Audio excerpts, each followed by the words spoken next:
We all know that communication is such a vital part of our work, but how good are we at those disciplines?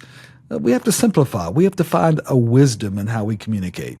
Let's break this down next.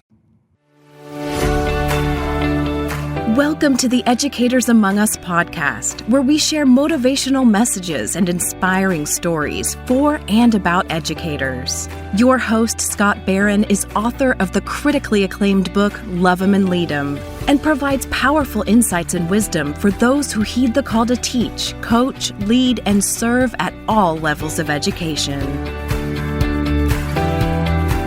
This is Scott Barron, and I'm honored to be your host for the Educators Among Us podcast, where we get to just provide some encouraging words, some moments of inspiration and some guidance for those who serve in all levels of education. It's such a joy to be a part of your journey as you teach and you coach and you lead, you make decisions at the board level, at the administrative level, in the classroom, throughout the entire campus.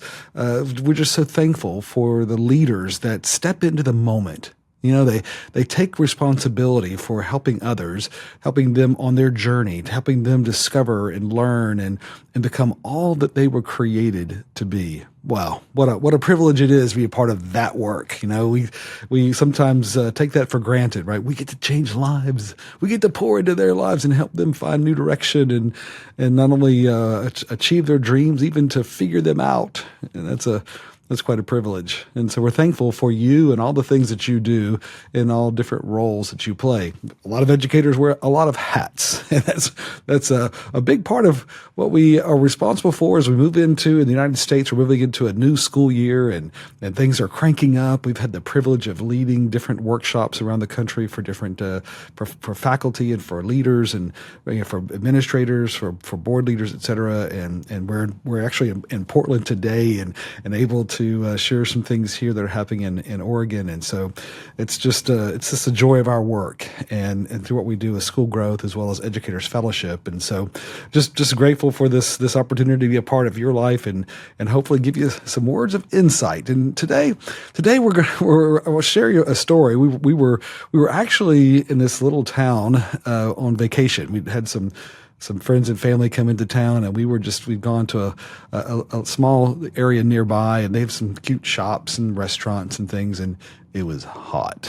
It was really hot. And so as we were popping into different shops, kind of cool down a little bit, do a little shopping, or just kind of hang out, and then finally we found this restaurant, and so while we kind of were able to step in there for a moment, cute little place, and we went up the stairs and sat down, and one of the friends who was with us he's prone to be a little more sophisticated in his culinary choices. He likes to combine different menu items and even to kind of figure out and discover what's not on the menu. And he just has this way.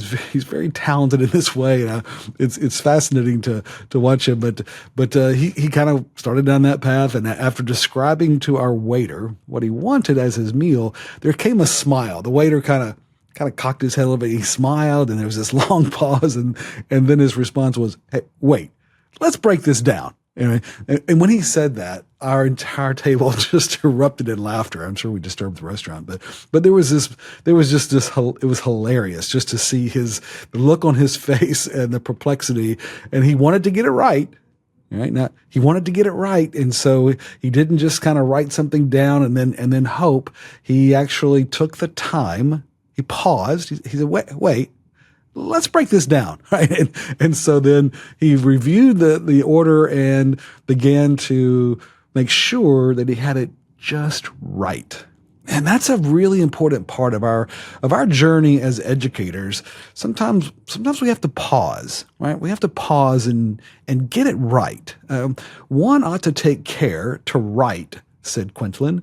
One ought to take care to write not merely so that the reader can understand, but so that he cannot possibly misunderstand.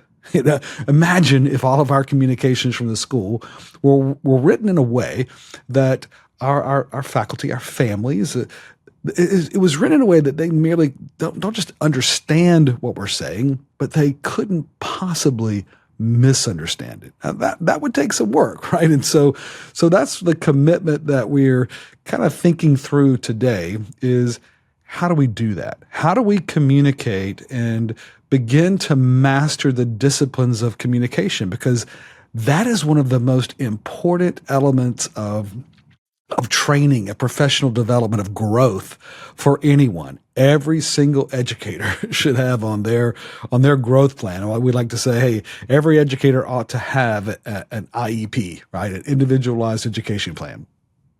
Why not, right? I mean, why aren't we all growing and having a very specific commitment in our growth, right?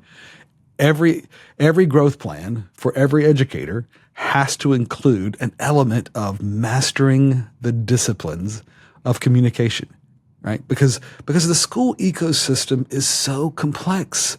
It's emotionally charged, and there's so many different people and viewpoints and experiences and conflicts of interest, and so many things involved in school leadership. And so it's like Hans Hofmann once said that the ability to simplify means to eliminate the unnecessary so that the necessary may speak, right? Getting rid of all the other fluff, getting rid of the stuff, knowing how to craft our message so that it's just right. And that takes practice. It takes, it takes an element of humility as well, right? Because, education requires greater emphasis on clarity rather than the quantity of content. And so often we see in schools, there's a real commitment to keep firing off emails and social posts and other things. But is it working, right? Because if we inundate our parents or others with emails, what are they doing? Just delete. I mean, it's not communication. Now we've hit send, but send does not correlate directly to communicate. There's a difference. And because what we're trying to do, as was said earlier, is communicate so they couldn't possibly misunderstand. We simplified. We understand how to structure our sentences in both what we're saying as well as in what we're writing, so that people can be very certain of our message, right? Experts have published volumes of books and curricula on effective communication. I mean, you can jump on Amazon and see hundreds and thousands of books that have some element of instruction on how to communicate. Right?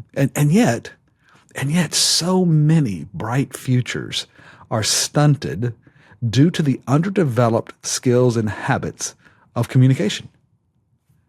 Right? I mean, a core part of the job of every single person involved in education is communication, because it's relationships, it's sharing, it's teaching, and it's learning, and it's adapting, and it's keeping a level of unity and engagement and trust, right? Because ultimately, that's what we're trying to accomplish through communication. We're trying to keep that trust together and that engagement. Now, the great news is anyone can learn how to write and speak more proficiently, right? Anybody can do it, but it's really wise to do so, right? Anybody can do it, but it takes practice. It takes humility. It takes an ability to take feedback, and then, of course, make adjustments, right? Because there's wisdom in that, right? Knowledge is a process of piling up facts, right?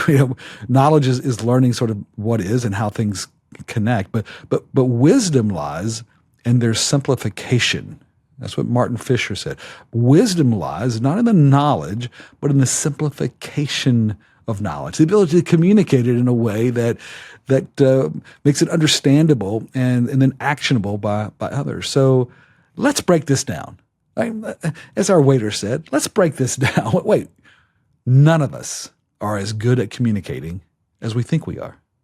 None of us. Even in our personal lives, in our professional lives, none of us. And I promise you, if you did a poll of the people around you, they would validate this, right?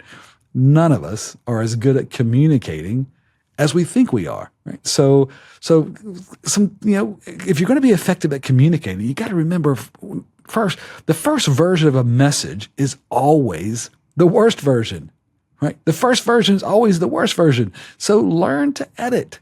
Learn to use some of the tools. There's AI tools and others. There's people.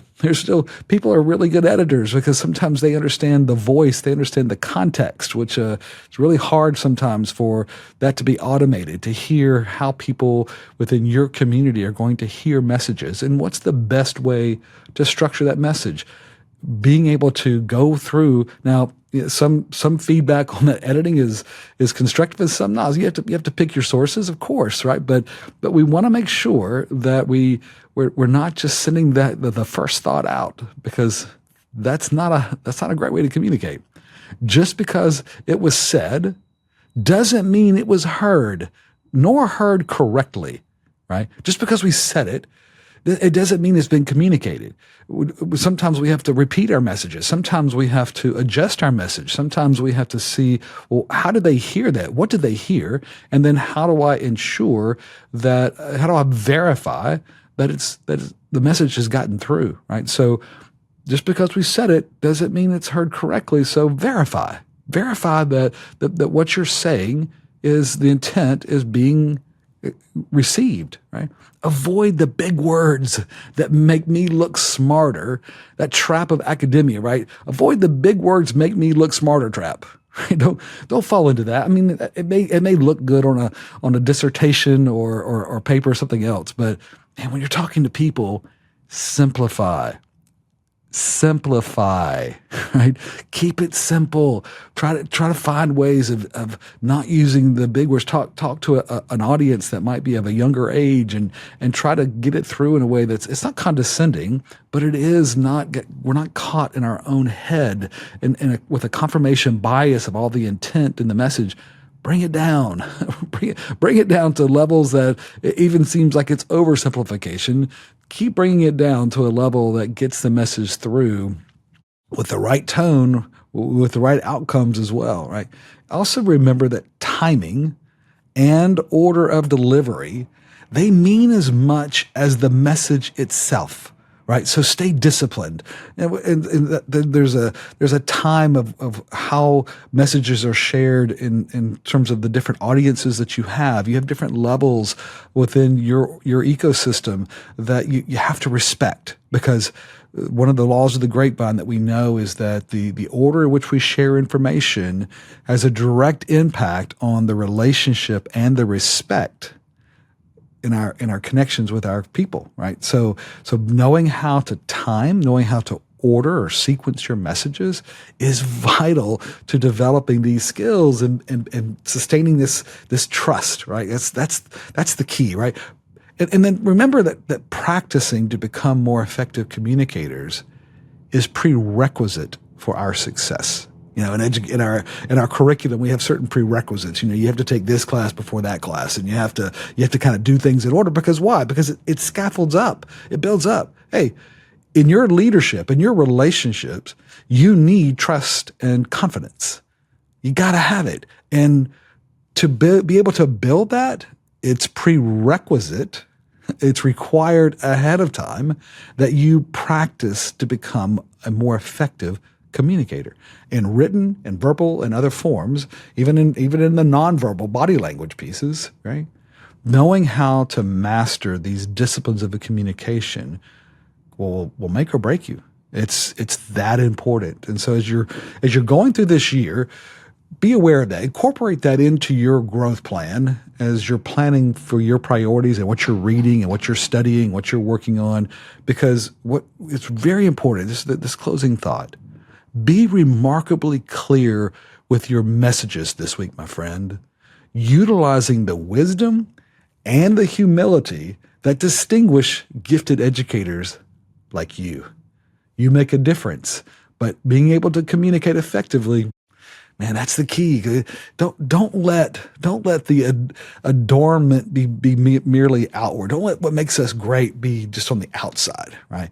But rather let it be the hidden person of the heart, right, with the incorruptible beauty of a gentle and quiet spirit, which is very precious in the sight of God and is so received by others. That's from 1 Peter 3, verses 3 through 4. Don't let it just be on the outside. Let it be on the inside, and that your ability to communicate comes inside out. It's developing the disciplines, but it's also having a heart of humility, of wanting to sustain and build relationships and build that trust together. That's what great educators do, right? Because relationships, our influence is so driven by this capability. So we encourage you to keep working on that, keep practicing, keep learning, keep studying, keep pursuing a wisdom in how you communicate. And thank you.